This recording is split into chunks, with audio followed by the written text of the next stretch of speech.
రాష్ట్ర అభివృద్ధికి జీవనాడి పోలవరం.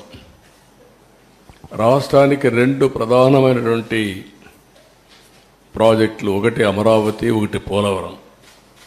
రెండు కూడా రెండు కళ్ళు లాంటివి.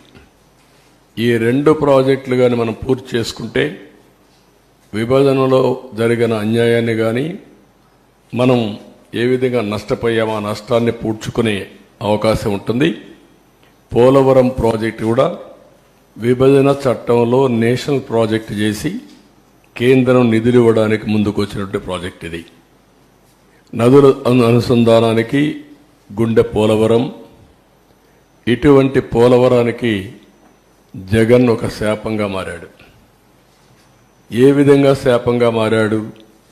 ఏ విధంగా ఒక క్షమించరాని నేరం, జాతికి జరిగిన విద్రోహం,